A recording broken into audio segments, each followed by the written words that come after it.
Bicara peran ibu dalam menghidupkan suasana Ramadan ini, maka tidak diragukan lagi. Seorang ibu memiliki peran yang sangat besar, bahkan dia pemain inti. Perempuan itu, dia adalah pemimpin fi baiti zawjiha, di rumah suaminya. Dan dia akan dimintain pertanggungjawaban atas apa yang dia pimpin. Ibu-ibu ya mau tidak mau harus turun sebagai madrasah tadi. Dia mendidik anak-anaknya dengan cara mengenalkan kepada anak-anak tentang hakikat puasa. Alhamdulillah alladzi hadana lihada wa ma kunna linahtadiya laula an hadana Allah. Segala puji bagi Allah Jalla Jalaluh yang telah memberikan petunjuk, bimbingan, hidayah untuk meniti jalan kepadanya. Di saat kita tahu banyak orang-orang yang tersesat, banyak orang-orang yang keluar dari rel yang telah ditetapkan, memilih lorong-lorong, meninggalkan as-sirat al-mustaqim.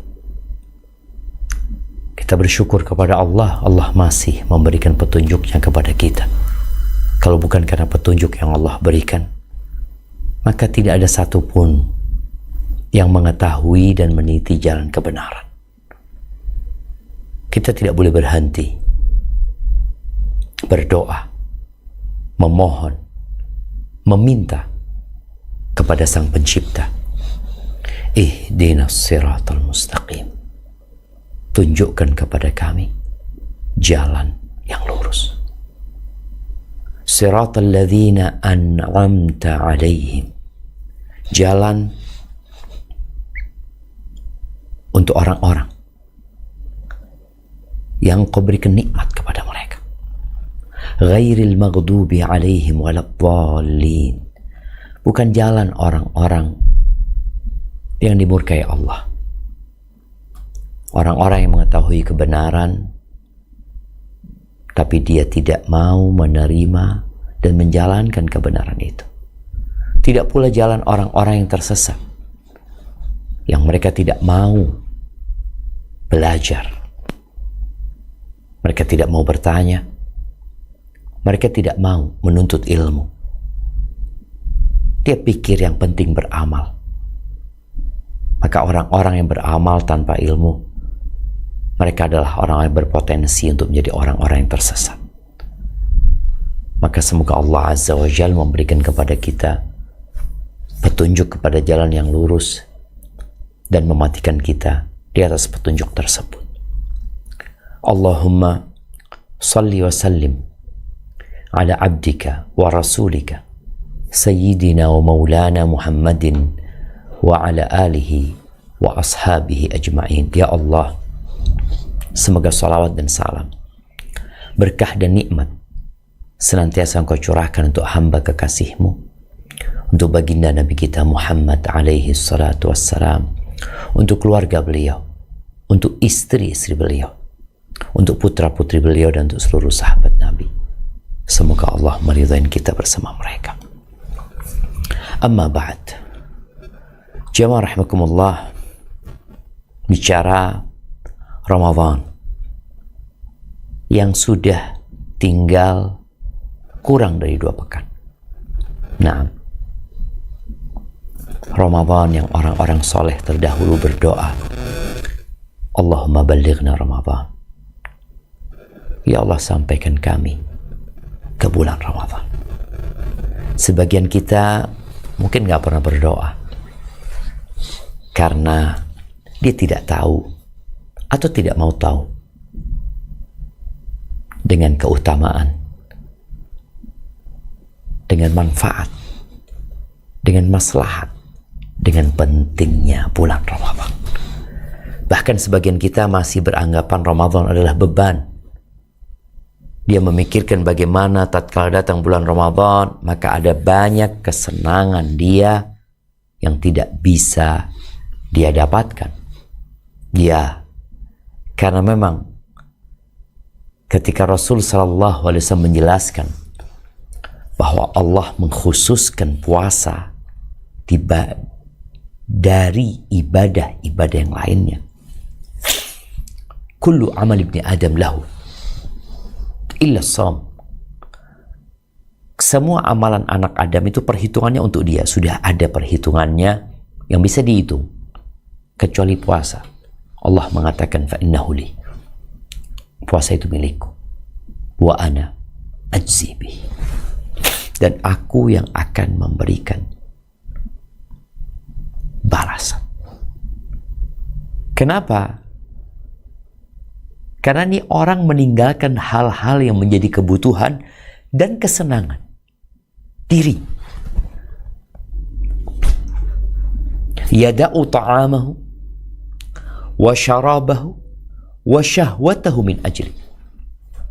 Ini orang meninggalkan makan yang menjadi kebutuhan dan kesenangan. Wa syarabahu, minuman. Tubuhnya butuh minum.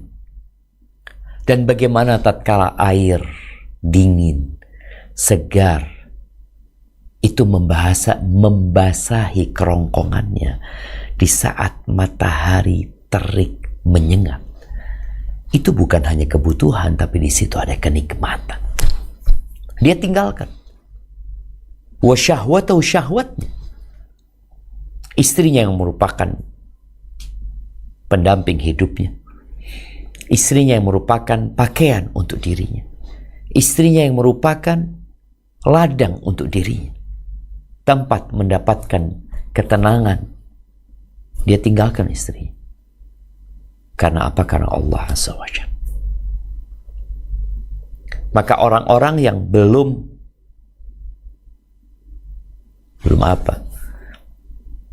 merasakan indahnya Ramadan, maka dia akan terbebani dengan adanya bulan puasa. Tempat-tempat maksiat ditutup. Tempat-tempat kesenangan yang biasanya dia bisa ke sana, ternyata ditutup. Kadang-kadang dia nggak puasa, tapi dia tidak bisa menikmati apa yang biasa dia dapatkan. Bulan puasa, coba kita akan baca dulu ya. Kita akan baca firman Allah di surat Al-Baqarah ayat 183, 184, 185. Ini sebagai muqaddimah kita agar tatkala kita berbicara tentang peran ibu dalam menghidupkan suasana Ramadan, jadi para ibu itu bersemangat gitu loh. Nah, silakan dibaca. Afwan Ustadz, satu ayat atau langsung tiga? Satu ayat aja. Bismillah. Oke. A'udzu billahi minasyaitonir rajim. Bismillahirrahmanirrahim. Ya ayyuhalladzina amanu kutiba alaikumus shiyam. Ya ayyuhalladzina amanu kutiba alaikumus shiyam kama kutiba alal ladzina min qablikum la'allakum tattaqun. Hai orang-orang yang beriman, diwajibkan atas kamu berpuasa sebagaimana diwajibkan atas orang-orang sebelum kamu agar kamu bertakwa. Barakallahu fikum. Kita lihat di sini. Allah mewajibkan buat orang-orang yang beriman, tidak sembarangan orang. Allah memilih di antara saat ini 8 miliar manusia kurang lebih. Yang Allah pilih itu yang beriman. Berapa? Entah. Mungkin 2 miliar. Allah panggil mereka. Lalu Allah katakan diwajibkan atas kalian berpuasa. Puasa tadi yang bermakna menahan diri dari segala pembatal puasa sejak fajar terbit sampai matahari tenggelam. Orang-orang yang tidak beriman tatkala melihat muslim ini tidak makan, tidak minum, mereka heran. Kalian nggak mati? Itu tidak berbahaya untuk tubuh kalian. Di sebagian negara, contoh di Jepang, di beberapa perusahaan, itu kalau ada muslim yang puasa dimarahin. Karena perusahaan khawatir gitu. Ini orang akan tidak dapat bekerja dengan maksimal. Itu pendapat dia. Pernah kejadian ada seorang muslim yang puasa sama bosnya dikasih makan. Lalu dikatakan, udahlah engkau makanlah. Tuhanmu gak ngelihat engkau. Subhanallah. Ini contoh. Orang-orang yang tidak beriman tidak akan memahami syariat puasa. Mereka berpikir yang puasa sedang menyiksa dirinya, sedang melakukan perbuatan yang sia-sia. Tapi karena panggilannya untuk yang beriman, maka orang-orang yang beriman inilah yang akan faham kenapa dia disuruh puasa. Di antara tadi 8 miliar manusia yang dipanggil, ya ayyuhalladzina amanu kutiba alaikumusiyam, diwajibkan atas kalian berpuasa sebagaimana diwajibkan atas orang-orang sebelum kalian. Apa tujuannya? Bukan sehat, bukan menyiksa diri, bukan melakukan perbuatan sia-sia. Sebagaimana banyak orang melakukan perbuatan sia-sia, membakar kalori yang ada di tubuhnya untuk sesuatu yang sia-sia. Tapi ini la'allakum tattaqun, agar kalian bertakwa. Kalau bicara takwa, maka sejatinya muslim yang berpuasa dipersiapkan agar layak masuk surga, agar amalannya diterima, agar hidupnya tentram dan bahagia, agar semua permasalahannya ada solusi. Karena semua itu adanya di takwa. Dan Ramadan hadir untuk menciptakan insan-insan yang bertakwa kepada Allah SWT. Baik, kita lanjutkan.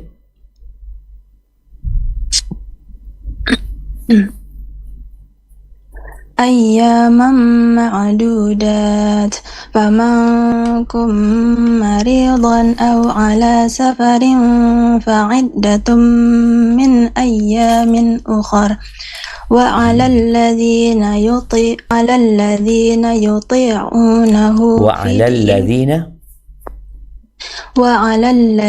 يطيعونه فدية طعام مسكين فمن تطوع خيرا فهو خير له وأن تصوموا خير لكم إن كنتم تعلمون. Yaitu dalam beberapa hari yang tertentu. Maka barang siapa di antara kamu ada yang sakit atau dalam perjalanan lalu ia berbuka, maka wajiblah baginya berpuasa sebanyak hari yang ditinggalkan itu pada hari-hari yang lain. Dan Allah pilih satu bulan, Ramadan, bulan di mana pintu-pintu surga dibuka. Andai tatkala Allah mensyariatkan puasa, Allah benar-benar telah mempersiapkan Ramadan ini agar seorang muslim melakukannya dengan senang, tanpa banyak gangguan. Pintu-pintu surga dibuka, pintu-pintu neraka ditutup, setan-setan dibelenggu. Yang biasanya dia begitu hebatnya menggoda manusia, gerak-gerik dia di Ramadan terbatas. Ditambah lagi ada yang menyeru, Ada panggilan-panggilan yang mungkin kita tidak mendengar dengan telinga kita, tapi kita merasakan dengan hati kita yang mengatakan, ya baghiyal khair, wahai orang yang ingin kebaikan, akbil, ayo, kamu kemana gitu loh. Ini dipersiapkan.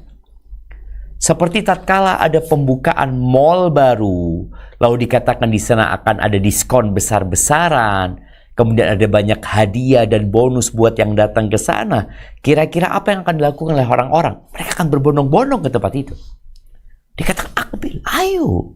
Wa ya baghiyasy syarr aqsir. Yang ingin berbuat jahat, ayo tahan kau. Dan di Ramadan ada vonis bebas dari api neraka. Allah memberikan pengampunan. Dan ada lagi 1 malam yang lebih baik dari 1000 bulan. Kemudian ternyata Allah benar-benar tidak ingin menyusahkan yang sakit, yang safar, yang nggak mampu puasa, yang kok nggak usah puasa. Yang sakit dan safar ntar diganti. Tapi yang udah tua, memang kondisi fisiknya tidak memungkinkan, kau bayar fidyah aja. Taib, hari-hari itu bulannya bulan apa? Akan kita lanjutkan di ayat 185. Nah.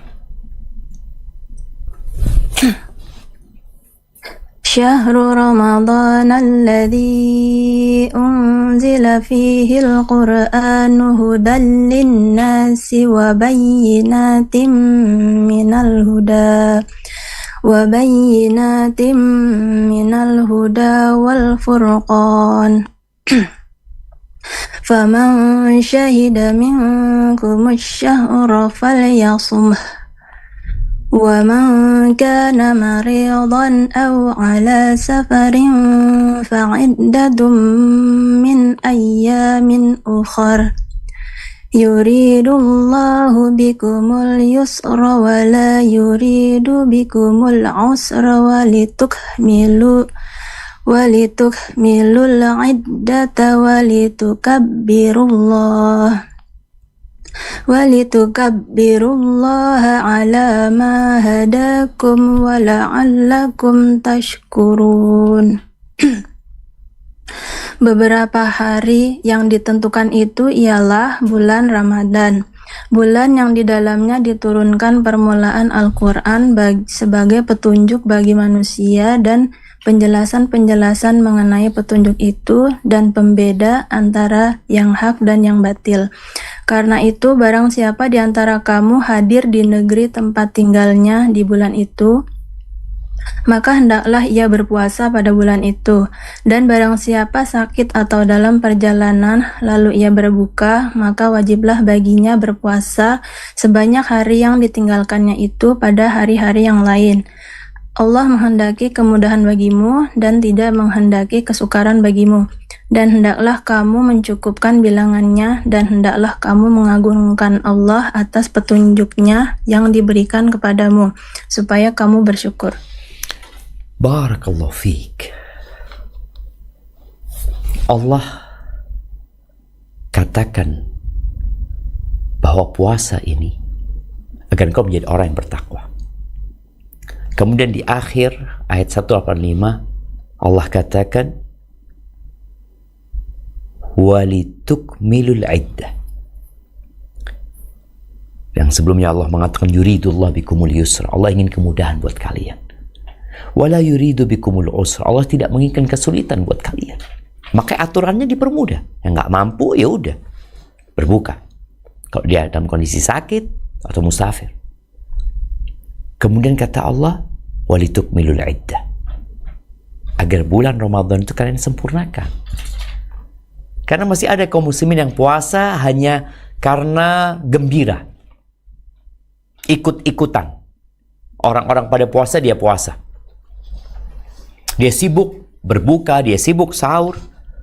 Tapi tidak bertahan lama. Allah mengatakan, walitukmilul iddah. Sempurnakan bilangan. Walitukabbirullaha ala ma hadakum, agar kalian bertakbir mengagungkan Allah atas hidayah yang Allah berikan kepada kalian. Maka disyariatkan di akhir Ramadan untuk bertakbir. Lalu kata Allah, wal'allakum tashkurun, agar kalian bersyukur kepada Allah Azza wa Jalla. Ahibati fillah, bicara peran ibu dalam menghidupkan suasana Ramadan ini, maka tidak diragukan lagi. Seorang ibu memiliki peran yang sangat besar, bahkan dia pemain inti, dan dia kapten boleh jadi. Perannya besar, kenapa? Karena ibu adalah pendidik. Bukan pendidik, ibu itu madrasah, ibu itu sekolahan, ibu itu sumber kasih sayang. Bagaimana tatkala tidak ada ibu di dalam rumah, suasana akan penuh ketegangan. Mau cuma ada bapak, walaupun kita tahu anak-anak yatim kalau nggak ada bapaknya, tapi kalau tidak ada ibunya tidak dikatakan yatim dia. Ibu ini sumber kasih sayang, sumber cinta, kelembutan, dan semua itu melahirkan banyak tanggung jawab dan kewajiban terhadap keluarga. Yang kadangkala di bulan Ramadan ada emak-emak yang mengeluh karena dia merasa Ana nggak punya waktu Ustaz untuk menghatamkan Al-Quran. Ana nggak punya waktu untuk beristighfar di waktu sahur dan berdoa. Ana nggak punya waktu untuk qiyamul lail. Kenapa? Karena Ana punya kesibukan. Di saat mereka makan atau di saat mereka tidur, aku harus mempersiapkan sahur mereka. Di saat mau menjelang waktu maghrib, mereka sibuk baca Quran atau mereka sibuk berdoa, Ana mempersiapkan berbuka. Belum lagi ketika dia punya anak bayi, anak kecil ya, suaminya berangkat, bisa tarawih nyaman, sedangkan dia harus ribut sama anak-anaknya. Dan keadaan tadi sering menimbulkan kesedihan mendalam dan kekhawatiran. Jangan-jangan Ramadan berlalu tanpa dirinya mendapatkan bagian dari ibadah sebagaimana dilakukan oleh orang-orang di sekitarnya. Maka kita perlu menjelaskan peran ibu dalam menghidupkan suasana Ramadan, dan kita perlu memotivasi ibu juga agar mereka tidak berkecil hati. Karena dulu juga ada wanita-wanita yang bertanya kepada Nabi SAW ya, bagaimana mereka ngurusin anak-anak. Sang suami berangkat jihad, berperang, mereka mendapatkan keutamaan yang besar. Terus bagi perempuan apa? Dia akan dapat sesuai dengan kelelahan dia, sesuai dengan perjuangan dia. Tapi semua dimulai dari niat. Dari awal nih sekarang, engkau harus memiliki perencanaan. Apa yang hendak engkau lakukan? Apa target yang hendak engkau capai? Buat dirimu, buat suamimu, buat anak-anakmu. Niat ini akan mendatangkan kekuatan dan pertolongan dari Allah Azza wa Jalla. Apa kata Allah di surat At-Taubah ayat 46? Nah,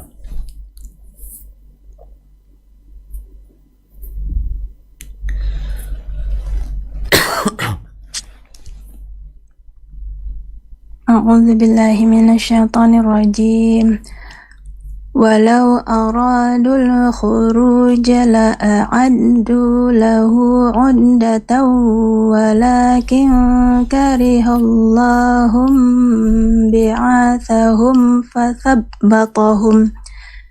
فثبطهم وقيل اقعدوا مع القاعدين. Dan jika mereka mau berangkat, tentulah mereka menyiapkan persiapan untuk keberangkatan itu. Tetapi Allah tidak menyukai keberangkatan mereka, maka Allah melemahkan keinginan mereka.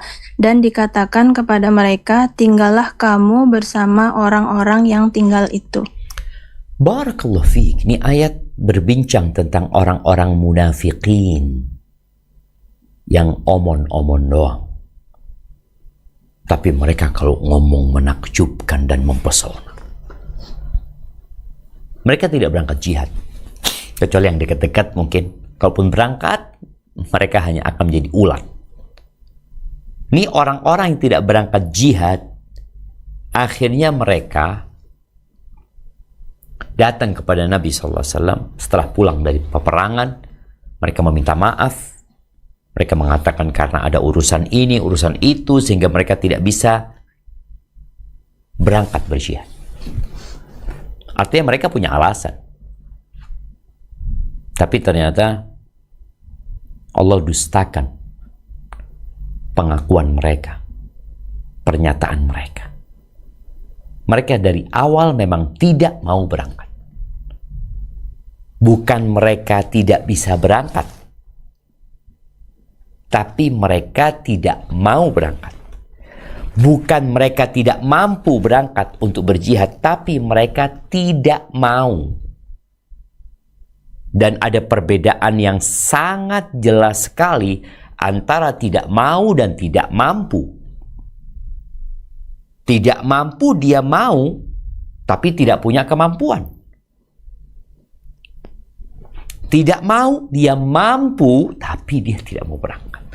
Maka Allah katakan dari awal, kalau mereka benar aradul khuruj, mereka mau untuk berangkat, maka mereka akan menjalani alur yang harus dijalani. Persiapan. Kau mau berangkat jihad, ayo persiapan. Mana persiapanmu? Baju besimu? Pedang kau asah, tombak kau persiapkan, anak panah dan busur engkau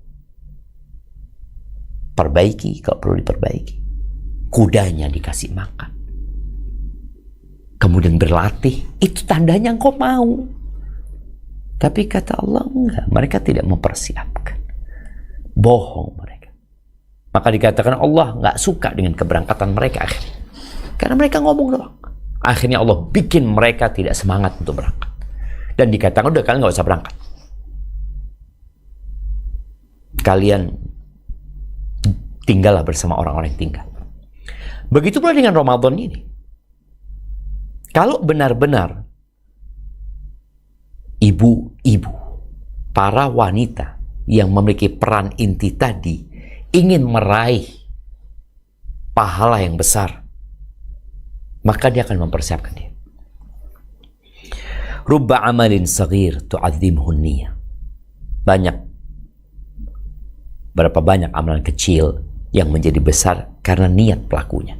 Bayangin ya, ibu nih mempersiapkan berbuka. Niatnya, aku ingin membantu suamiku agar dia kuat nantinya sholat malam. Ketika dia mempersiapkan sahur, dia sudah niatkan dari awal, aku ingin membantu suamiku agar dia kuat untuk bekerja dengan kondisi dia berpuasa. Dan anak-anakku, aku niat bagaimana mereka bisa sahur dengan enak dan nyaman sehingga mereka bisa puasa sampai maghrib dan agar Allah ridho sama aku. Ini niat-niat yang perlu ditanamkan di diri ibu. Dia dapat pahalanya orang banyak.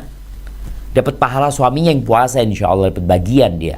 Dapat pahala atau bagian pahala dari anak-anaknya yang dia bangunkan untuk puasa. Ad-dalu 'alal khairi kafa'ili.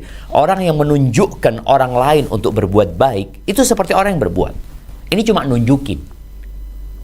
Ini ibu nggak nunjukin. Dia mempersiapkan, dibangunin. Suaminya dibangunin. Anaknya dibangunin. Ada yang anaknya sambil merem-merem disuapin sama dia. Terus dia kasih minuman. Dia kasih vitamin. Semua yang dilakukan ini, kalau niatnya lillahi ta'ala, dia akan dapat pahala lebih banyak daripada pahala yang lainnya. Kalau di rumah ada 5 orang, dia yang mempersiapkan Dia yang mempersiapkan berbuka.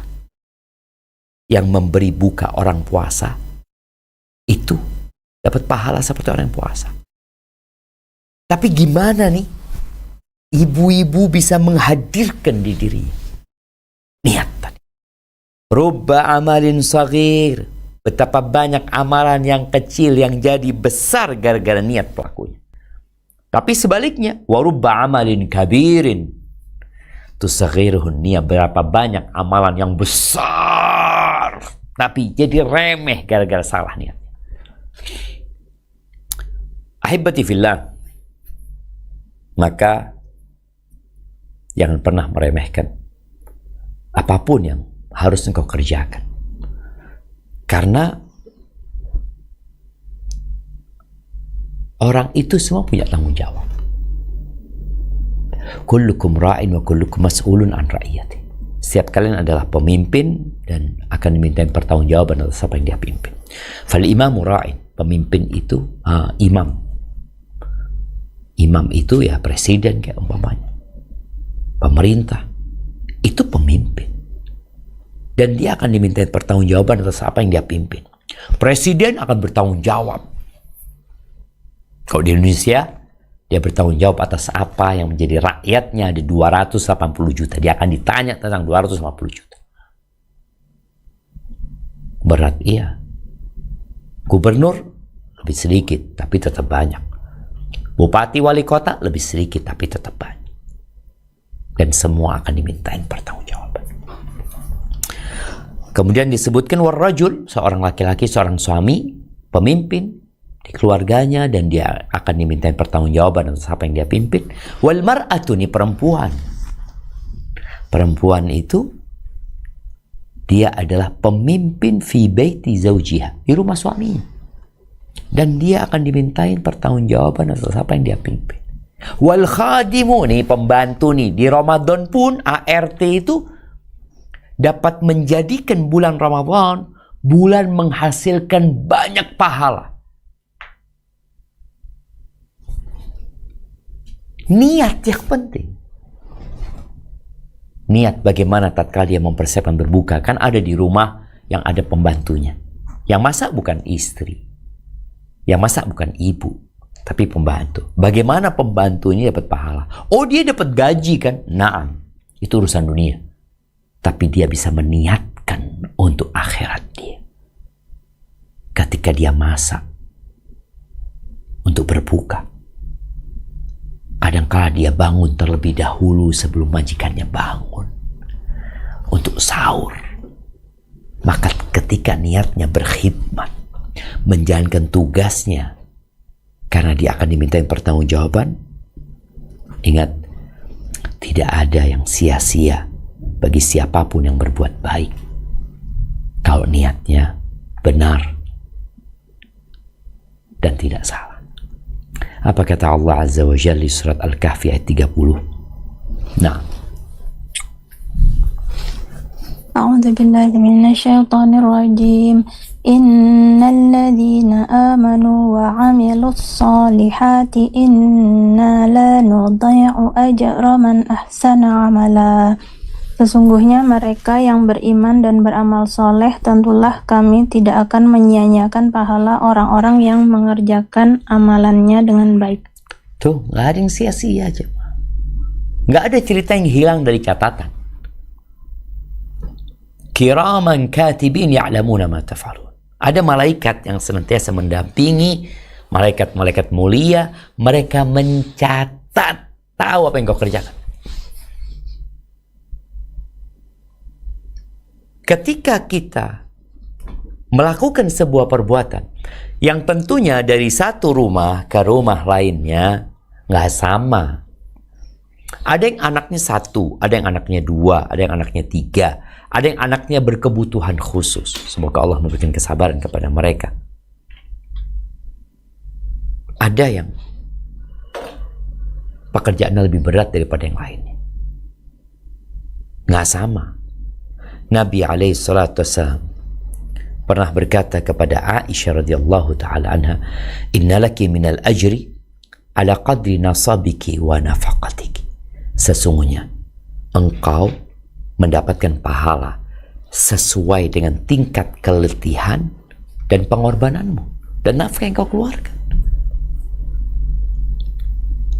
Maka bagaimana sekarang? Setelah kita mendengar hal itu, apa rencana ibu-ibu nih? Yang mereka mungkin ingin Ramadan tahun ini lebih baik daripada Ramadan yang sebelumnya. Maka persiapkan rumah mulai saat ini. Ketika kita bicara Ramadan, maka engkau harus persiapkan. Dengan apa mempersiapkannya? Baik mempersiapkan rumah dari sisi tata letak. Loh, apa urusannya Ustaz? Banyak orang kan Ramadan, mau masuk Ramadan ngecat rumahnya, ya, bersih-bersih rumahnya. Nah, kita perlu umpamanya ada tempat-tempat yang hendak dijadikan musola. Nanti sholat tarawihnya di sini. Nanti ngajinya di sini. Dibuat suasana memang yang anak-anak itu akhirnya nyaman. Dan bapaknya juga nyaman. Ada seorang ibu yang tatkala masuk bulan Ramadan, TV-nya dibalik. Kata dia udah nggak ada TV. Cukuplah 11 bulan, kata ibunya. Kita fokus nih. Kemudian perencanaan waktu dan ngatur waktu. Dimulailah dari sekarang. Apa yang mau dikerjakan di waktu jam sekian sampai jam sekian? Oh, aku mau masak. Silakan. Jadi ada perencanaan yang buat dirinya sebagai ibu rumah tangga. Ada perencanaan buat anak-anaknya. Dia sebagai madrasah buat anak-anaknya. Sehingga pengaturan waktu ini perlu ditulis kadang-kala. Kenapa perlu ditulis? Agar dapat melakukan evaluasi. Kita tahu di perusahaan, di lembaga, itu ada namanya program kerja. Sehingga program kerja itu dilakukan melalui analisis SWOT.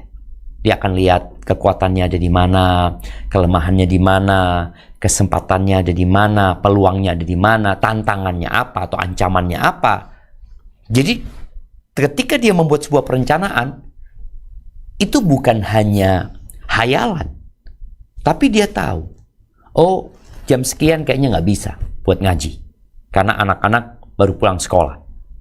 Atau sang ibu mengatakan, aku mau hatam Quran. Ini kalau bicara perencanaan secara umum ya. Pokoknya dia punya perencanaan, aku mau hatam Quran. Baik, berapa kali? 3 kali. Di breakdown nih, seperti apa gitu loh. Kemudian anak-anaknya juga dikasih arahan. Engkau mau hatam berapa kali di bulan Ramadan ini? Kadang-kadang kita perlu diskusi sama mereka.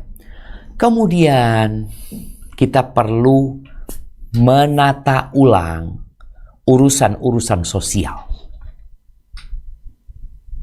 Sebagian ulama itu ketika masuk bulan Ramadan, dia fokus dengan dirinya untuk diperbaiki. Mobil nih, kalau biasa digunakan untuk kemana-mana umpamanya.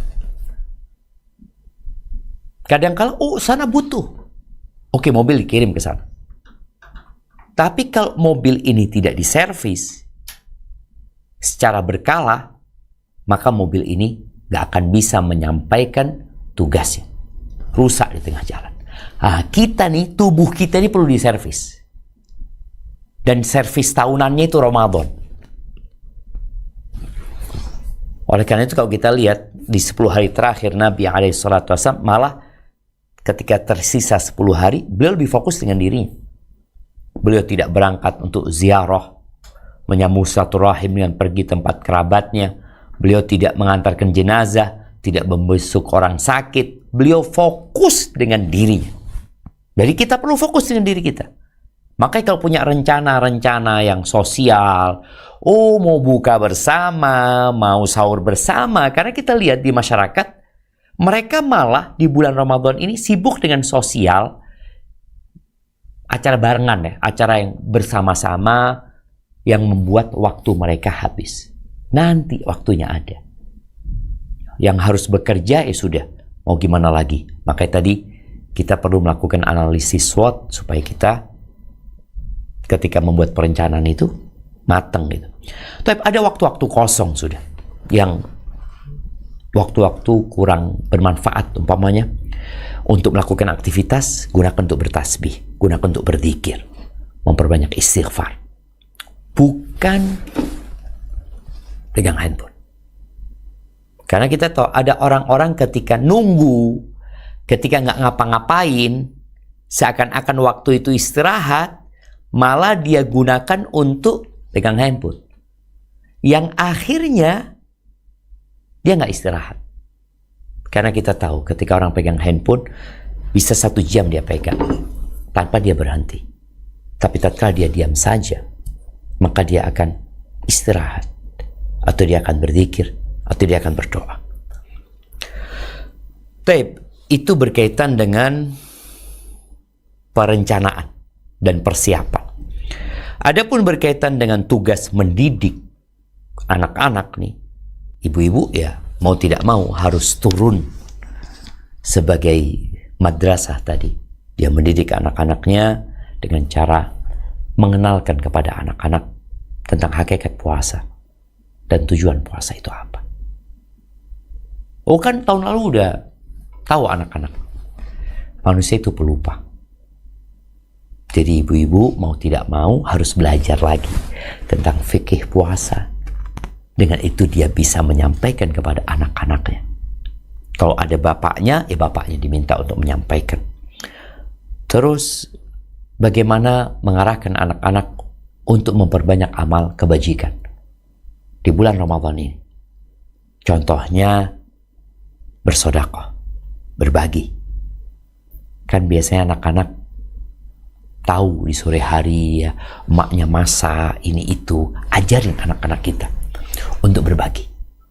Nah, kirim ke masjid buat berbuka di masjid. Nah, ini kirim ke tetangga. Ini kan sosial yang tidak makan waktu lama. Ajarin anak-anak itu. Kemudian ya anak-anak dididik juga untuk bertanggung jawab di rumah. Jangan semua dilakukan oleh ibu, apalagi punya anak-anak yang gadis ya, anak-anak yang sudah bisa membantu. Tolong anak-anak urusan rumah pun mereka diminta untuk membantu. Karena ada sebagian orang, sebagian pendidik yang berpikir anak di pesantren itu fokus belajar. Jadi jangan dia dibebani dengan bersih-bersih untuk nyuci bajunya, nyetrika bajunya, apalagi berkebun. Anak-anak tuh sedang belajar. Dan belajar itu bukan hanya di bangku kelas. Belajar itu bukan hanya di masjid. Anak-anak ketika bersih-bersih, anak-anak ketika mencuci, bahkan anak-anak ketika memasak, dia sedang belajar. Oh, tapi nanti waktu untuk menghafalnya berkurang. Waktu untuk ininya berkurang. Murojaahnya berkurang. Sebenarnya enggak. Coba diperhatikan. Anak-anak tuh ngapain aja sih? Dia punya waktu 24 jam. Lalu perhatikan. Anak-anak tuh butuh istirahat. Memasak itu pun berpindah dari satu aktivitas ke aktivitas lainnya. Dia enjoy, dia nyaman. Barusan habis murojaah, habis hafal. Dengan dia menyapu, bersih-bersih. Dia sedang belajar hidup. Maka di sini orang tua tumbuhkan tanggung jawab di diri anak-anaknya dengan membantulah urusan rumah. Mereka suruh membantu. Jadi bukan hanya yang berkaitan dengan suruh sholat, suruh ngafalin Quran, dia juga perlu untuk membantu.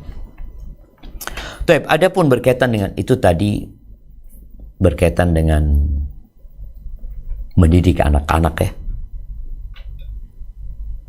agar mereka juga membantu urusan rumah. bagaimana dengan ibadah? Jadi ibadah ini ada yang ibadah sendiri di Ramadan, ada yang ibadah bersama. Maka usahakan bulan Ramadan ini menjadi momentum untuk menguatkan ibadah yang personal dan ibadah yang berjamaah. Salah satunya tarawih umpamanya. Ya udah, tarawih di masjid atau di rumah boleh. Tapi di rumah mungkin berjamaah. Anak-anak juga lebih bisa diperhatikan. Mungkin kalau di masjid anak-anak pada main ini itu, orang tuanya akhirnya nggak bisa sholat yang khusyuk dan tidak bisa juga mendidik anak-anak. Tapi kalau di rumah mungkin ini kan tadi ada khilaf di antara para ulama mana yang lebih utama, karena itu sholat sunnah ya. Tapi yang jelas berjamaah dianjurkan untuk sholat tarawih ini menurut pendapat yang lebih kuat. Baca Quran, tadarus umpamanya, anak-anak diajak baca bareng-bareng. Karena kalau sendirian mungkin dia nggak semangat, tapi kalau dia bareng-bareng artinya tadarus ya, satu membaca yang lainnya menyimak. Kemudian perlu adanya pengawasan kepada anak-anak, memonitor kegiatan anak-anak. Jadi ketika kita sudah membuat perencanaan, kita memberikan arahan, kita memberikan bimbingan kepada mereka, jangan dilepas. Udah, anak sudah kasih tahu kok anak-anak. Orang tua punya tugas untuk melakukan follow up dan terus memberikan arahan. Makanya perusahaan-perusahaan tuh kita lihat tetap ada supervisor umpamanya yang tiap hari memonitor, yang pagi hari disemangatin anak-anaknya. Oh, hari ini bagaimana? Kadang-kadang anak lihat ya di perusahaan itu bagian cleaning service atau bagian tertentu itu dikumpulin dulu, dikasih arahan ya. Yuk, bismillah, berangkat. Itu juga memotivasi anak-anak agar hari itu menjadi hari yang lebih baik daripada kemarin umpamanya. Kemudian berkaitan dengan akhlak tentunya penting ya, karena memang puasa ini membantu orang untuk mengontrol emosinya. Anak-anak juga seperti itu. Ada anak-anak yang belum bisa puasa umpamanya, diajarin puasa walaupun tidak full, tapi anak-anak yang bisa puasa ya kita motivasi dia. Yang terkadang memotivasi itu jangan dengan iming-iming dunia saja, karena yang terpenting adalah akhirat sebenarnya.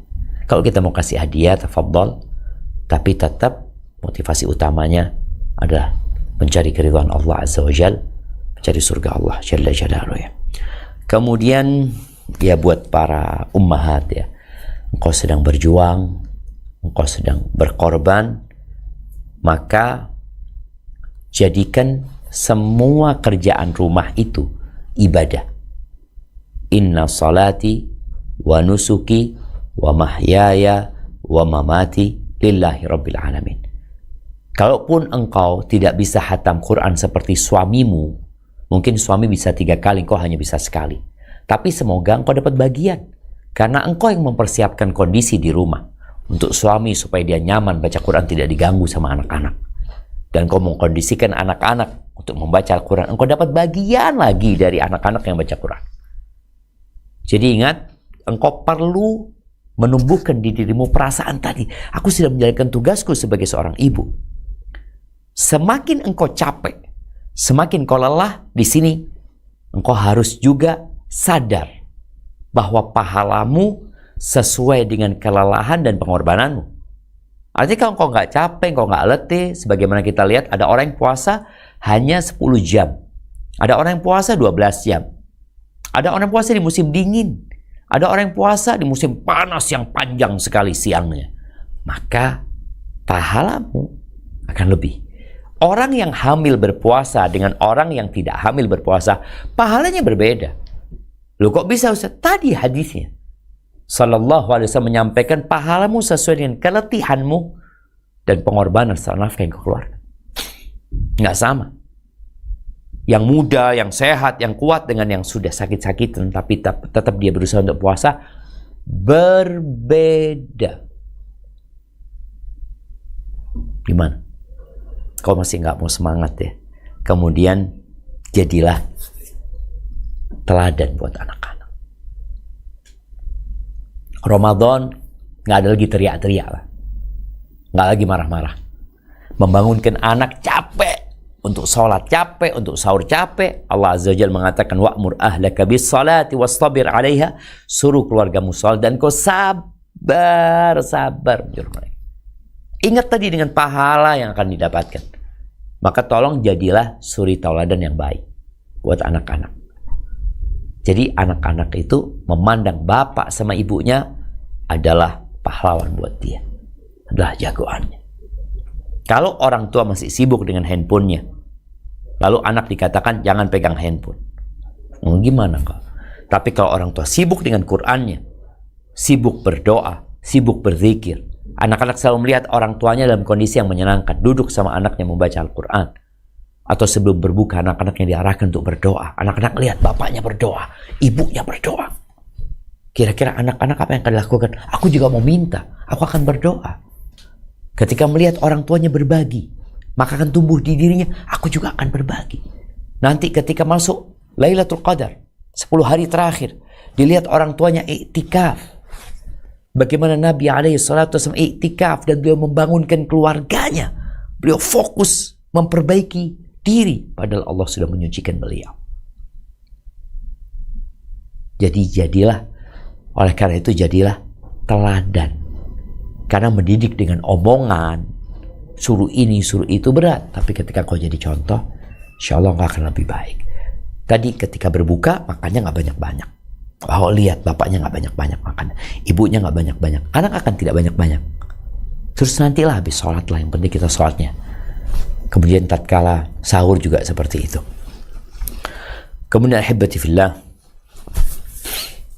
perlu ridha. Perlu ridha dan menerima kondisimu. Karena setiap rumah ujiannya berbeda-beda. La yukallifullahu nafsan illa wus'aha. Allah tidak memberikan beban di luar batas kemampuan manusia. Jadi ketika engkau dapat ujian itu, ya udah, jangan melihat kepada yang di atasmu. Lihatlah kepada yang lebih susah hidupnya daripada dirimu. Jadi peran ibu dalam menghidupkan suasana Ramadan ini sangat besar sekali. Jangan di 10 hari terakhir sibuk masak, sibuk urusan makanan, ini itu. Kita punya waktu nih.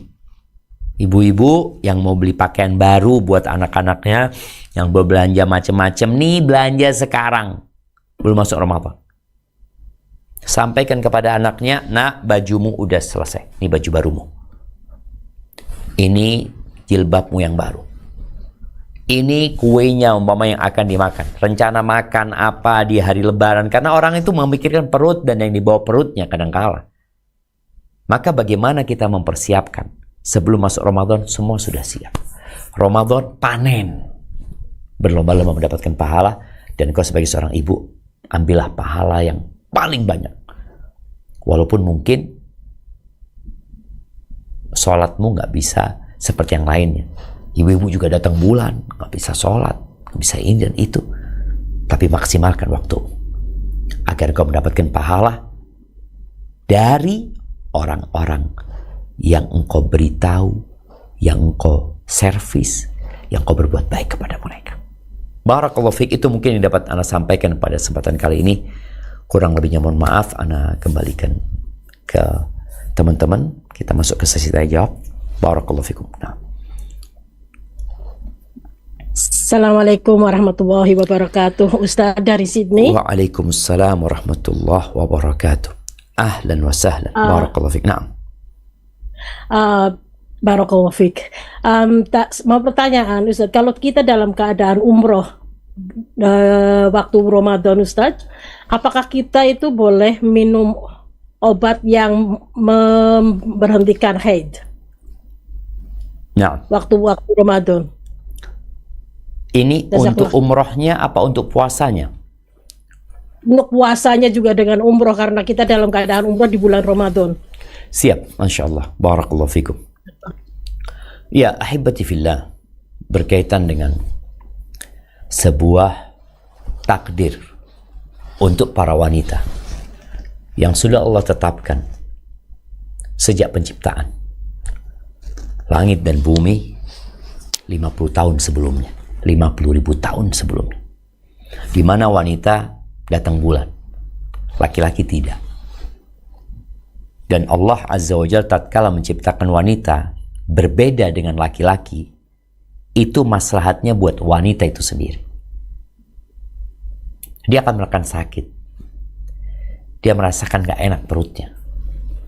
Terkadang meriang. Subhanallah, dalam kondisi seperti itu, Allah tidak wajibkan dia sholat. Dan tidak diwajibkan juga berpuasa. Ketika dia sudah suci, dia mengganti puasa dan tidak mengganti sholat. Ini salah satu rahmat Allah Azza wa Jalla, dan semua syariat Allah adalah rahmat. Terus bagaimana apabila wanita ini ingin puasanya full? Berbeda dengan umroh. Kenapa dikatakan berbeda dengan umroh? Kalau umroh itu atau haji, itu kondisi urgen.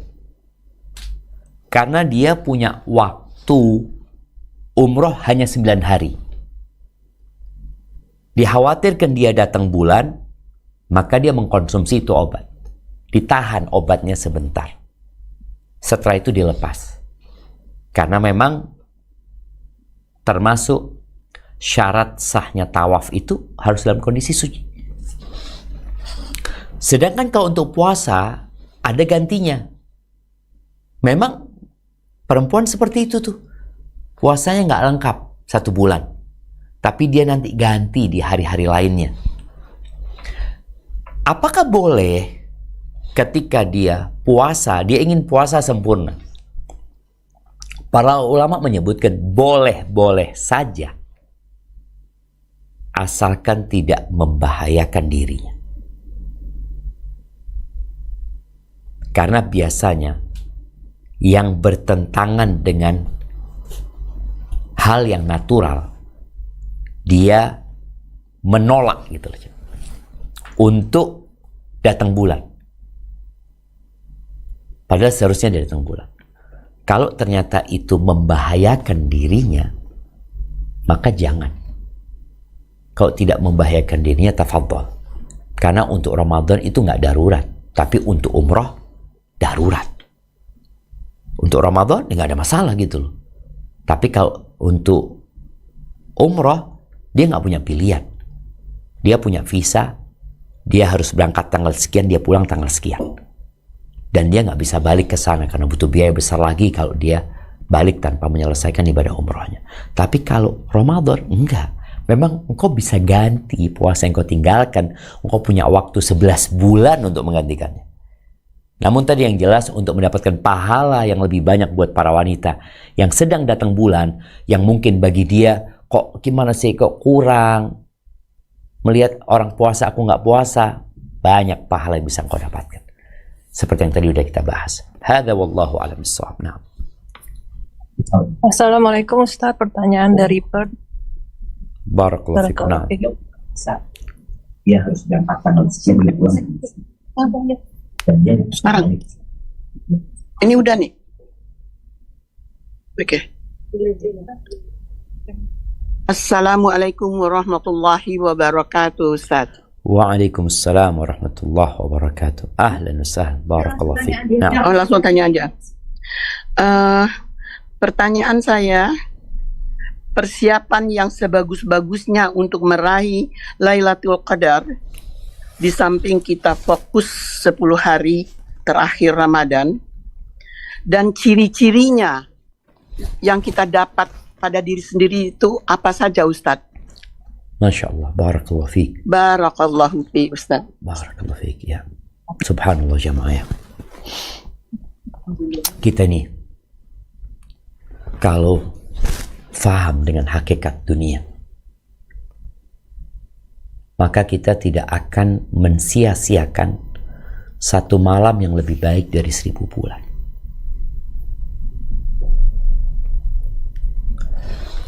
Dunia dan isinya ini seperti seorang yang memasukkan jarinya ke lautan ya. ke lautan.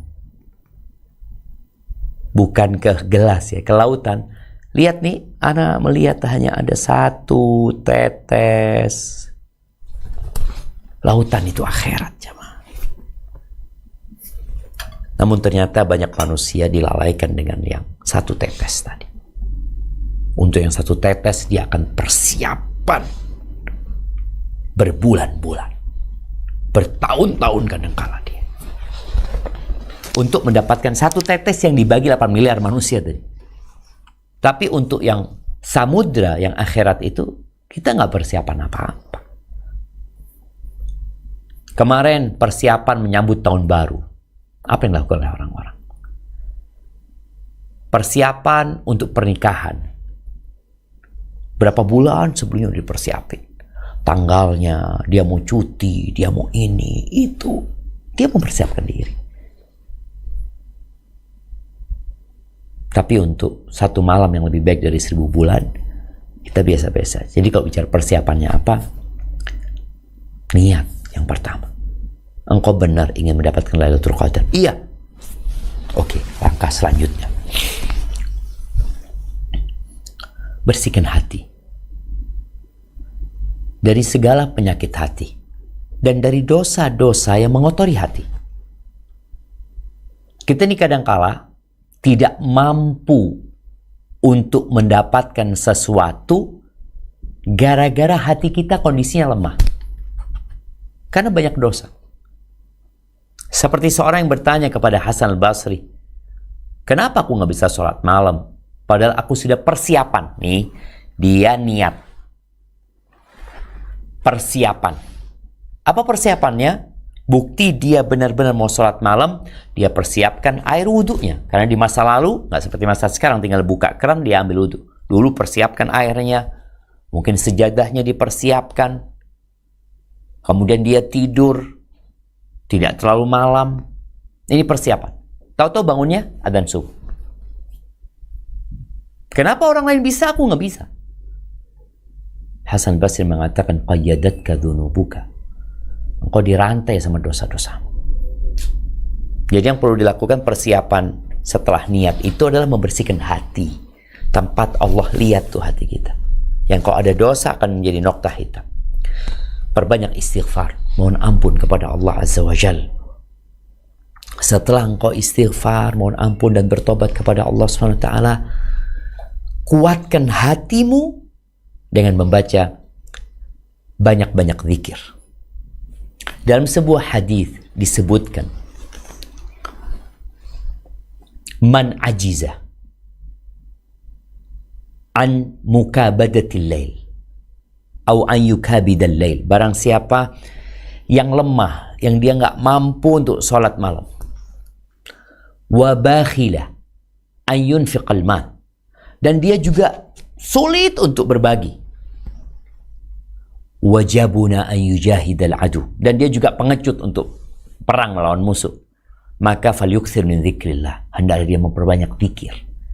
Dan di antara zikir yang diajarkan Nabi SAW adalah subhanallah walhamdulillah wa la ilaha illallah Allahu akbar. Perbanyak itu. Perbanyak istighfar, perbanyak baca itu. Dan engkau akan merasakan kondisi kita seperti apa. Kadangkala orang-orang kalau lagi lemes ya, dia infus apa? Vitamin C atau doping. Iya. Tapi kalau yang lemah itu bukan tubuh kita, tapi hati kita, maka dopingnya berbeda. Dopingnya yang kalau bicara makanannya tadi adalah dia dengan beristighfar, bertobat, kemudian dopingnya itulah memperbanyak zikrullah tabaraka wa ta'ala. Kemudian yang ketiga, kebaikan melahirkan kebaikan. Ketaatan melahirkan ketaatan. Maka mulai saat ini, perbanyak ketaatan kepada Allah SWT. Salat malam, mulai. Jangan nunggu malam Ramadan baru engkau salat malam. Salat malam itu disyariatkan bukan hanya di bulan Ramadan, tapi sepanjang tahun disyariatkan salat malam. Maka kita mulai.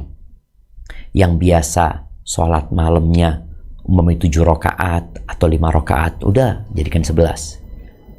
Yang bacaannya pendek, tambahin bacaannya. Aku nggak hafal Quran, oke, kau bisa sholat dengan memegang Al-Quranul Azim. Ini persiapan. Kemudian ya ketaatan, semua ketaatan lah, sodako apa. Ketika masuk 10 hari terakhir, baca Quran jangan lupa. Karena baca Quran itu termasuk juga yang menguatkan hati. Ketika masuk 10 hari terakhir, ya kondisi orang beda-beda. Tapi ada kondisi ideal. Kondisi ideal ya itikaf. Nabi SAW itikaf selama 10 hari. Istri-istri Nabi itikaf juga selama 10 hari. Bahkan di tahun terakhir beliau berpuasa, beliau iktikaf 20 hari. Bukan 10 hari. Maka hendaklah kalau bisa iktikaf. Iktikafnya ya mulai malam 21, sebelum matahari terbenam kita udah ke masjid, baru keluar nanti ketika matahari terbenam malam Idul Fitri. Full. Yang mampu seperti itu. Yang tidak mampu, ya udah. Iktikafnya setiap malam. Karena bicara malam ganjil, itu dihitung dari terakhir. Jadi kalau dihitung dari awal, malam ganjil kan malam 21. Malam 23.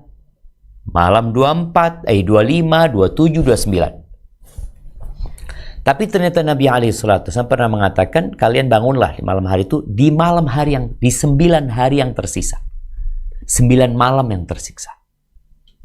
Kalau bicara 9 malam yang tersisa, dan bulannya itu 30 hari, maka 9 malam yang tersisa itu malam 22. Bukan malam 21. Karena 22, 23, 24, 25, 26, 27, 28, 29, 30. 30. Jadi 9 malam yang tersisa itu ternyata malam 22. Kalau jumlah Ramadannya 30 hari. Tapi kalau jumlah Ramadannya 29, ya 9 malam yang tersisa malam 21. Terus seperti itu. Jadi usahakan kita yang nggak bisa iktikaf full, iktikaf tiap malam.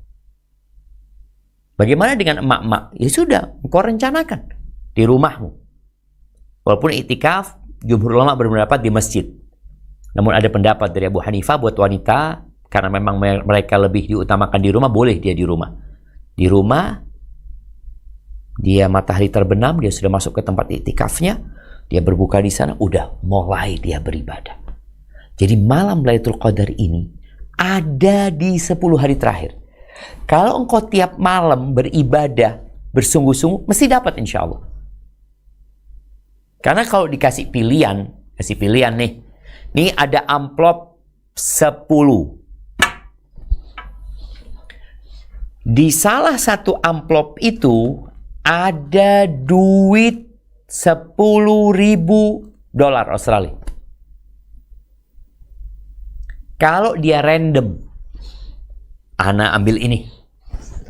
Boleh jadi dapat, boleh jadi enggak. Resikonya enggak dapat besar. Karena dia 10. Aku ambil 1. Tapi kalau di setiap malam, dia nih 10 amplop, dia ambil semuanya. Dapat tuh dia. Maka usahakan seperti itu. Kalaupun ciri-cirinya, ya malam hari itu dikatakan malam yang tenang ya. Karena malaikat-malaikat turun jamaah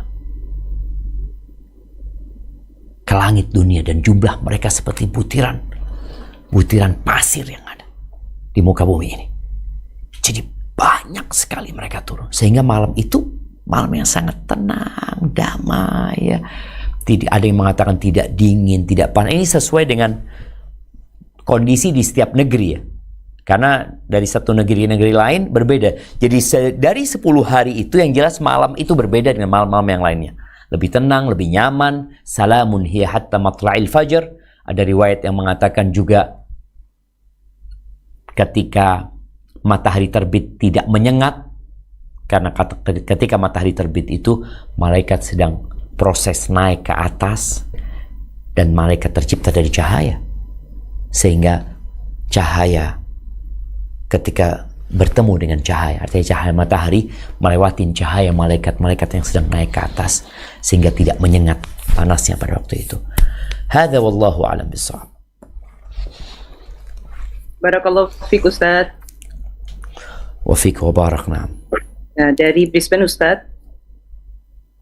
Ya, mungkin pertanyaan ini sudah pernah ditanyakan sebelumnya Ustadz, namun kami lupa dan semoga pertanyaan ini juga bermanfaat bagi jamaah yang lain.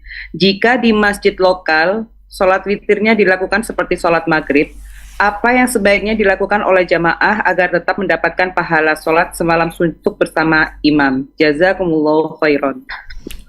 Barakallahu fiik. Naam, ahibati fillah.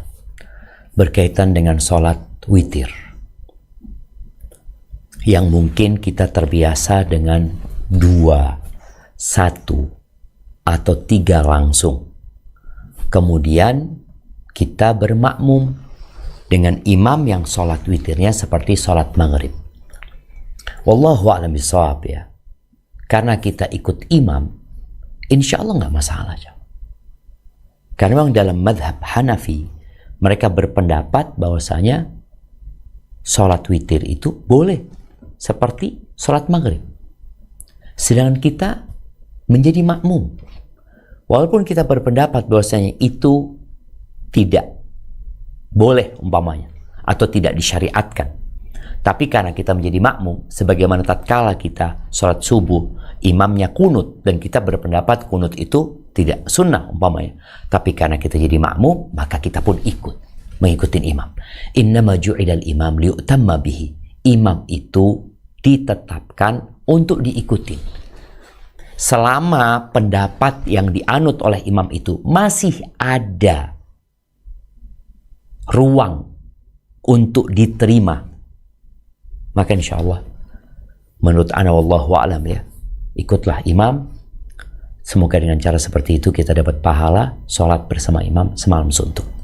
Tapi kalau kita dapat umpamanya di tempat lain, ya ahlan wa sahlan. Atau kita umpamanya ana nggak akan witir sebenarnya, ana witirnya nanti malam. Maka ketika dia imamnya salam, maka dia nambah 1 rakaat. Sehingga dia bukan sholat witir bersama imam, dia sedang sholat genap 4. Karena sholat yang 4 rakaat ini boleh dengan 2 tasyahud, boleh dengan 1 kali tasyahud. Jadi insya Allah itu salah satu solusinya. Hadza wallahu a'lam bissawab. Na'am. Barakallahu fiik Ustaz, ini ada pertanyaan dari Canberra. Di Australia ini kan sedang musim panas Ustaz, puasanya insya Allah mungkin akan selama 15 jam lebih, dan ini juga akan menjadi Ramadan pertama untuk anak-anak puasa di musim panas. Pastinya akan berat karena suhunya panas terik dan suhunya bisa mencapai 30 atau 35 derajat Celcius gitu Ustaz. Di mana ini? Di Canberra Ustaz. Berapa panasnya? Panasnya kemarin 42 itu paling tinggi sejauh ini, tapi sekarang masih 30, 35 kayak gitu Ustaz. Terus ini kan pasti akan menjadi berat untuk anak-anak. Apakah boleh mereka nanti saat puasa puasa semampunya, dan seandainya tidak bisa mereka ganti pada hari-hari yang lain, dan juga mungkin bagaimana kita memberikan mereka motivasi Ustaz supaya bersabar dan juga tetap semangat untuk berpuasa Ustaz. Jazakallah khair. Masya Allah, barakallah fiik. Naam, ahibati fillah. يريد الله بكم اليسر ولا يريد بكم العسر ولتكملوا العدة ولتكبروا الله على ما هداكم ولعلكم تشكرون. Allah itu ingin kemudahan buat kalian. Allah tidak ingin kesusahan buat kalian. Baik, bagaimana dengan kondisi yang tadi disebutkan? Di sini pentingnya orang tua untuk memulai puasa sunnah dengan anak-anaknya di bulan Sya'ban. Karena di sini bisa berlatih. Perempuan-perempuan yang hamil juga, perempuan-perempuan yang menyusui, jadikan bulan Sya'ban ini bulan untuk berlatih. Karena dia umpamanya nggak mampu. Dia niatnya puasa sunnah. Orang puasa sunnah itu ya dia bebas kapan dia mau berbuka. Huwa amiru nafsi. Jadi ketika orang nih hamil umpamanya, dia berpuasa. Dia sahurnya yang dibenerin, ini itu. Kemudian jam 9 pagi udah nggak kuat, lemes, makan. Tapi besok latihan lagi. Berarti mungkin makan sahurnya harus lebih, ini itu. Hari kedua mungkin sampai jam 12. Alhamdulillah. Nanti hari ketiga sampai jam 2. Terus sampai jam 4. Terus bisa sampai maghrib. Ingat, Allah bisa karena biasa. Makanya kenapa orang-orang kafir ketika melihat umat Islam nggak makan, nggak minum, dia tanya, kalian nggak mati gitu? Ternyata bisa sebenarnya. Tapi kita tidak terbiasa. Maka ini kesempatan buat orang-orang tadi yang sedang hamil, sedang menyusui umpamanya, juga tadi anak-anak, dilatih, ayo puasa. Nanti nggak kuat nggak apa-apa berbuka. Oke, dia tahu. Tapi dia sudah niat berpuasa. Dia sahur. Dan dia sudah tahu kata orang tuanya, kalau dia nggak kuat, dia boleh. Maka dia senang.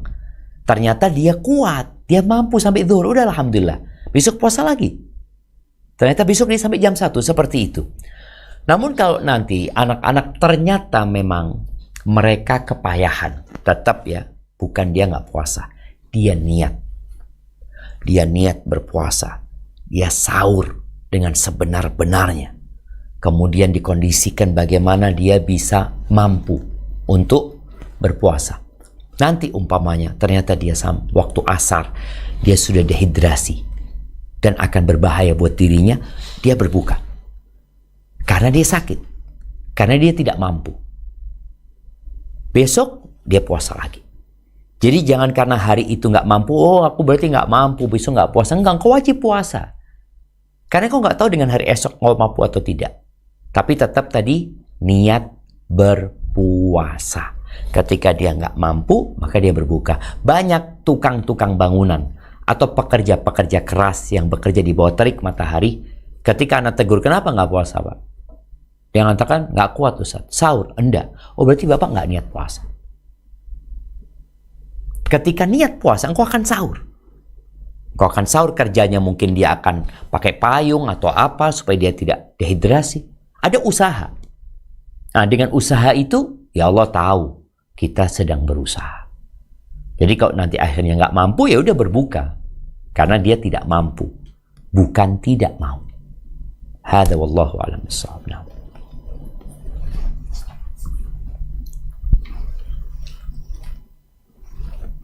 Assalamualaikum warahmatullahi wabarakatuh, Ustaz.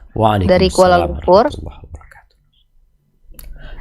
Titipan pertanyaan, Ustaz. Begini, kegiatan membaca Al-Quran berkelompok yang pelaksanaannya untuk mencapai 2 juz per hari. Jadi ibu-ibu akan dibentuk grup terdiri dari 8 sampai 10 orang. Satu grup akan didampingi oleh mentor. Bacanya secara bergantian insya Allah. Boleh apa tidak, Ustadz? Atau mana yang lebih afdol dengan membaca Quran sendiri tapi tidak sebanyak membaca Quran secara bersama-sama? Jazakallahu khair, Ustadz. Barakallahu fiik. Jadi membaca Al-Quran dengan sistem tadarus. Afwan, ana boleh bertanya dengan yang bertanya tadi? Dia membacanya bergiliran, yang lainnya menyimak, seperti itu? Iya, Ustadz. Iya. Nah, karena kita ngelihat ada orang-orang yang sistem baca Qurannya itu mereka baca Quran. Engkau baca halaman sekian sampai halaman sekian, engkau baca halaman sekian sampai sekian. Kemudian dihitung dapat 2 juz. Besok dibagi lagi seperti itu. Mereka mengira kalau mereka hatam. Nggak ada yang hatam.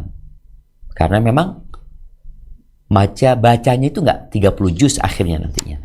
Namun kalau tadi sistemnya dia itu menyimak, dan insya Allah orang yang menyimak akan mendapatkan pahala seperti yang membaca, walaupun sesuai dengan keletihan yang didapat ya. Beda yang membaca dengan yang menyimak. Insya Allah nggak ada masalah. Ini bicara tadarus dan diniatkan juga untuk memperbaiki bacaan. Jadi kalau tadi dikatakan ada mentornya, di mana mentornya ini akan memperbaiki bacaannya.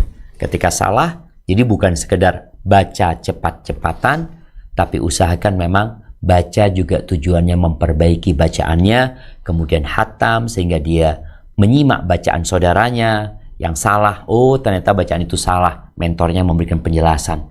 Karena di beberapa masjid Anda lihat tadarusnya itu nggak sehat ya. Maksudnya nggak sehat, ini baca Quran, yang lainnya ngobrol. Berarti dia nggak nyimak gitu. Akhirnya ngopi, ini cuma satu yang baca. Ketika bacaannya salah ya, kadang-kadang kita dengar di luar masjid tuh nggak ada yang memperbaiki.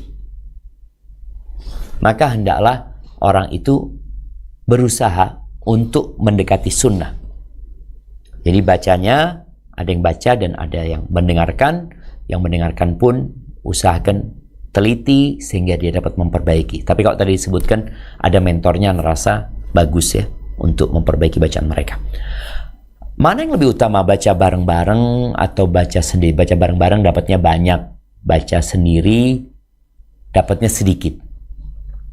Kalau bicara dapat banyak dan sedikit ini, nanti akan bicara tentang kualitas dan kuantitas. Kalau engkau dapat sedikit tapi kualitasnya bagus, engkau bacanya nggak keras-keras, nggak maksudnya nggak cepet-cepet, kemudian engkau juga membaca dengan artinya, maka insya Allah akan lebih utama. Kalau baca bersama-sama, ternyata baca bareng-bareng tuh Zat, dapat banyaknya karena kita semangat. Orang kalau sholat tarawih sendirian di rumah, ya Allah, mau dapat 11 itu lama, tapi di masjid dia dapat tuh. Maka orang hendaklah memperhatikan kualitas ibadah itu sendiri sebelum memperhatikan yang namanya kuantitasnya. Karena kualitas ibadah itu sendiri lebih diutamakan daripada berbicara tentang kuantitas tapi kurang berkualitas. Hadza wallahu a'lam bissawab. Nah. Barakallahu fikum Ustaz. Dari Sydney lagi Ustaz, pertanyaan ini tentang membaca tasbih ya, kayak istighfar itu yang baik yang kita baca ulang-ulang itu baca astaghfirullahaladzim baca astaghfirullah aja yang diperbanyak atau gimana itu yang lebih baik Ustaz? Masya Allah, barakallahu fikum. Naam ahibati fillah, tatkala kita bicara mana yang lebih baik, mana yang lebih utama, ini pertanyaan menarik sekali.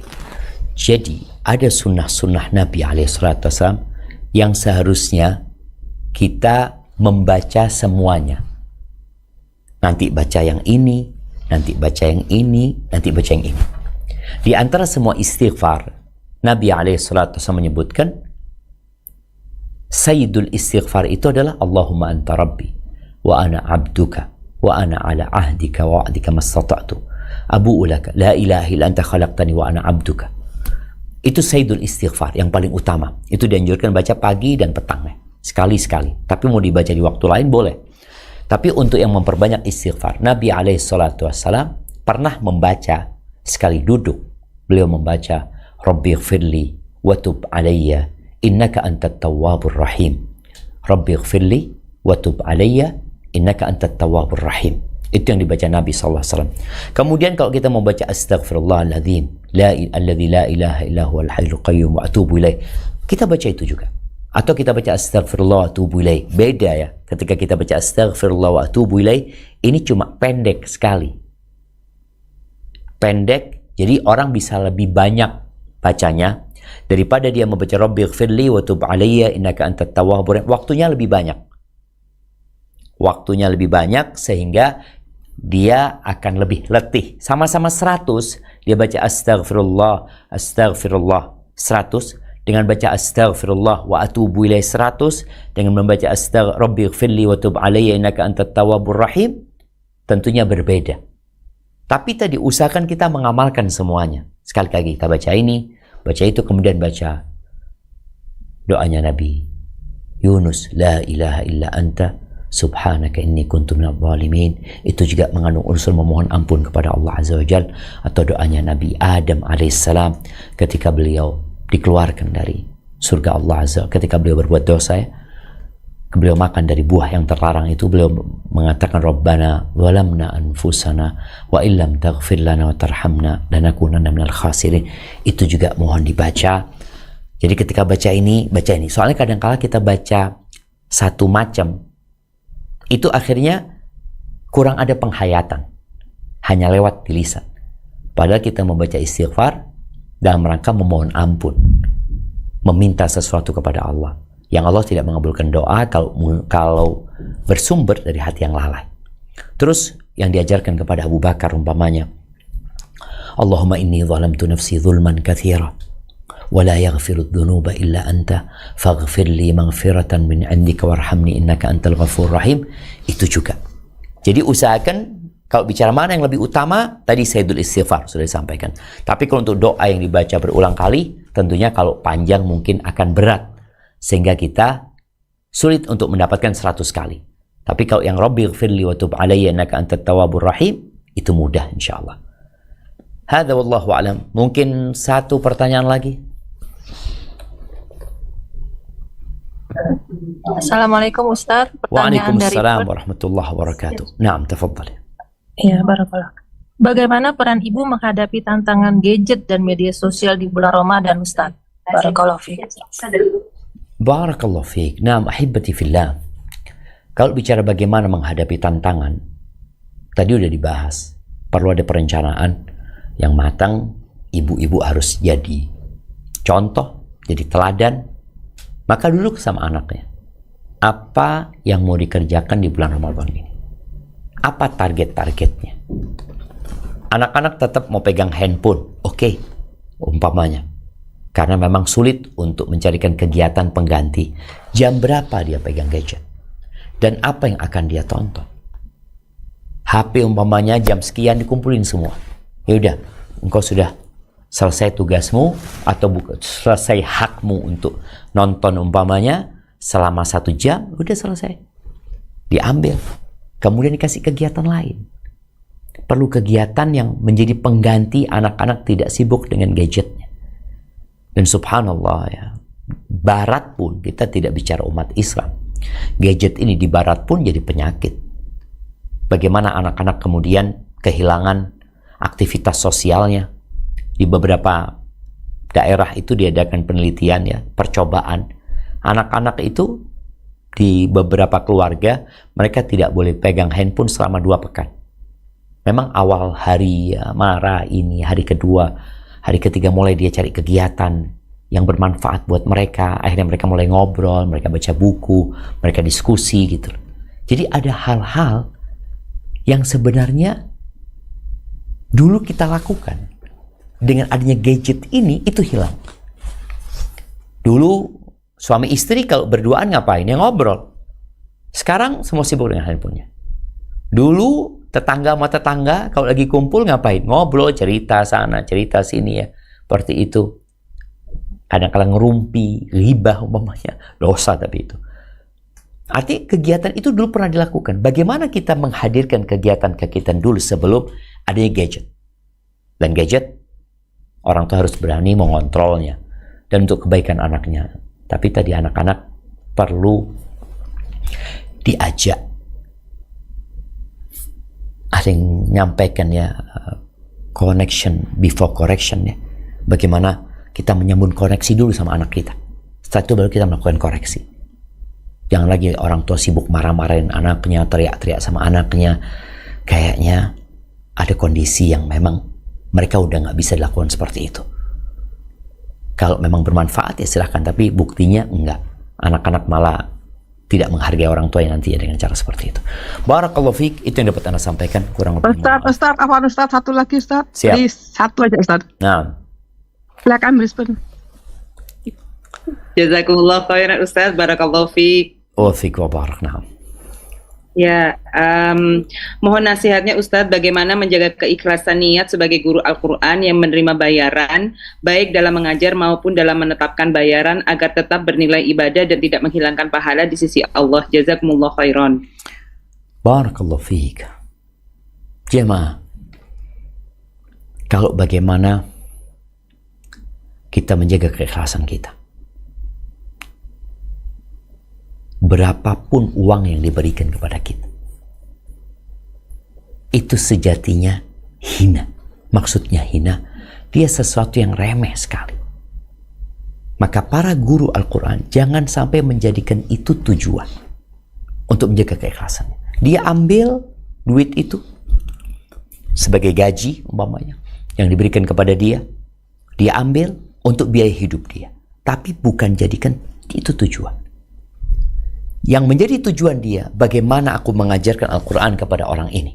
Dengan setiap huruf yang aku ajarkan, aku akan mendapatkan balasan. Bagaimana tatkala anak ini nanti mengajarkan kepada anaknya, aku akan terus mendapatkan pahala. Jadi pikirkan yang tidak ada batasannya, pahala yang Allah berikan kelak di akhirat. Jadi untuk bicara uang, untuk bicara pemberian, jangan itu dijadikan tujuan. Anak ingat cerita salah seorang ustadz ya. Dia menyampaikan kepada murid-muridnya yang dikirim untuk berdakwah. Kalian berdakwah, kalian akan mendapatkan amplop, kalian akan mendapatkan uang ya. Yang bahasanya transportasi kayak biaya apa ini itu. Lalu beliau memberikan contoh. Kalian itu seperti orang yang sedang menanam padi. Mau tidak mau dia akan mencangkul. Capek dia. Tapi ingat tujuan dia menanam padi. Ketika dia mencangkul, tahu-tahu dia dapat ikan lele. Tahu-tahu dia dapat belut umpamanya. Nggak apa-apa, belut itu engkau ambil. Ikan lele engkau ambil. Tapi jangan sampai engkau sibuk mencari ikan lele dan belut. Engkau lupa dengan tujuan utamamu adalah menanam padi. Tujuan kita. Tujuan kita hidup itu beribadah kepada Allah SWT. Semua akan kita tinggal.